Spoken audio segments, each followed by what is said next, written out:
Assalamualaikum. I'm Syed Zain, lecturer mathematics. Today, I am with another topic that is geometry and basic geometry. We will discuss in this lecture.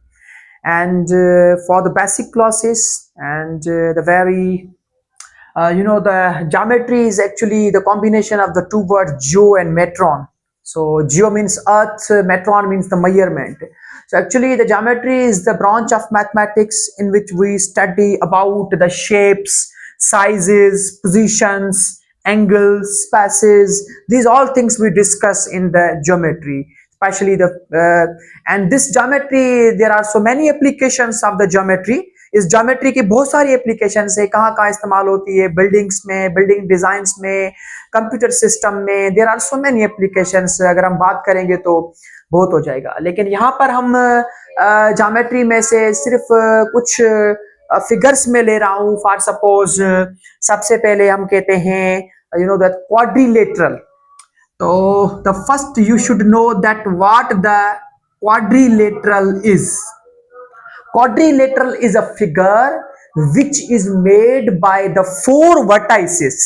Vertices क्या होता है? यानी vertex उसका singular होता है और vertices उसका plural होता है. यानी जहां पर दो लाइनें मीट करें उसको कहते हैं वर्टेक्स. सपोज एक लाइन है यहां तक और दूसरी लाइन आकर यहां पर मीट कर रही है, तो जहां पर दो लाइनें मीट करती हैं उस पॉइंट को कहते हैं वर्टेक्स. वर्टेक्स. अगर यहां पर भी हम अगर लाइन बाउंड कर दें तो ये भी एक वर्टेक्स है और एक ये भी वर्टेक्स है. तो यानी जब तीन वर्टेक्स को हमने बाउंडेड किया तो यहां पर एक फिगर बन गई and that figure is triangle. इसको हम कहते हैं try angle. Try means three, angle माने उसकी जो कोना बनता है वो जैसे देखें 1 2 3, तो दैट फॉर्म्स द ट्राइंगल. इसी तरह से अगर आप चार वर्टेक्स लिखें, ये तो ये आपके पास देयर आर फोर वर्टाइसिस. अगर इनकी चारों साइड्स इक्वल हैं तो हम उसको कहेंगे स्क्वायर. अगर चारों साइड्स इक्वल नहीं है तो हम कहेंगे रेक्टेंगल. ये हमारे पास है स्क्वायर. और अगर आप ऐसे करें,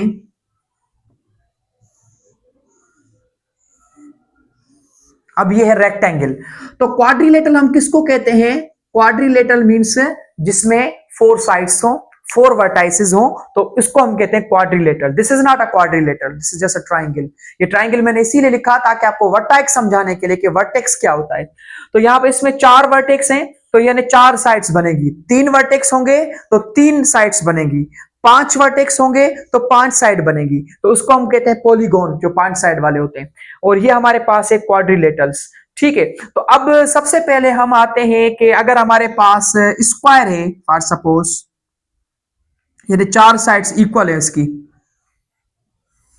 दैट्स स्क्वायर शेप. तो अब ये जो इसकी बाउंड्री होती है, दैट्स बाउंड्री, इसको हम कहते हैं perimeter. We call this perimeter. Parameter is the length of the boundary of a figure.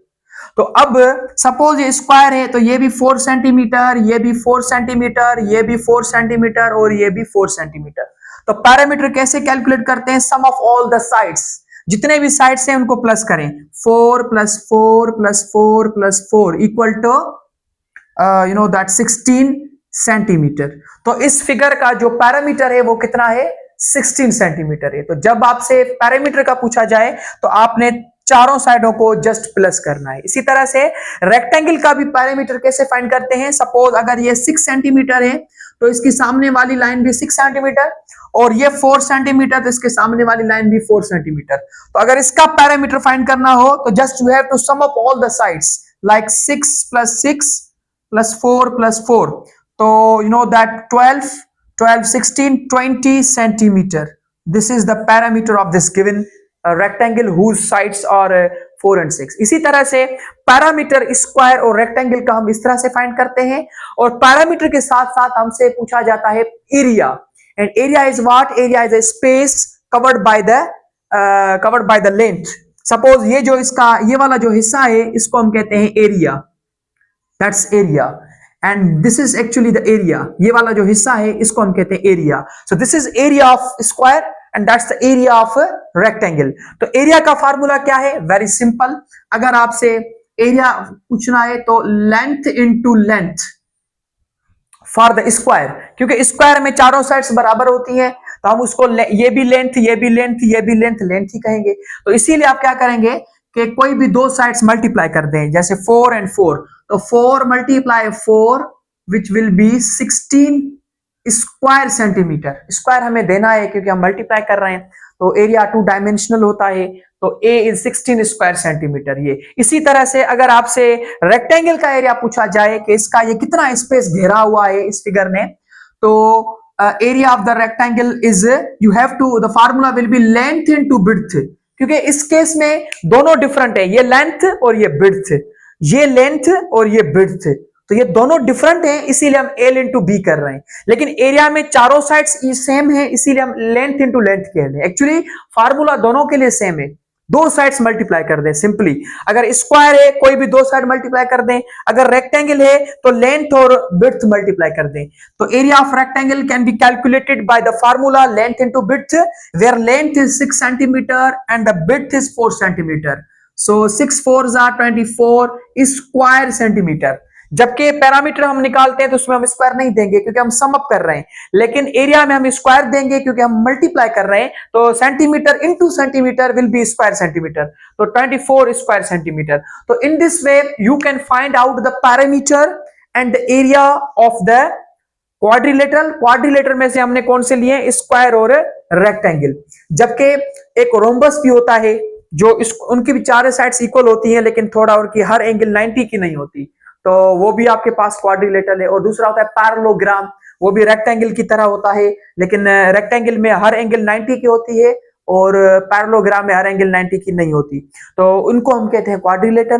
तो क्वाड्रिलेटर में सिर्फ हमने स्क्वायर और रेक्टेंगल को डिस्कस किया। स्क्वायर का हम पैरामीटर कैसे फाइंड करते हैं और रेक्टेंगल का पैरामीटर कैसे फाइंड करते हैं और इनका एरिया कैसे फाइंड करते हैं, तो वी सॉ दैट। तो अब आई होप कि आपको ये समझ में आ गया होगा।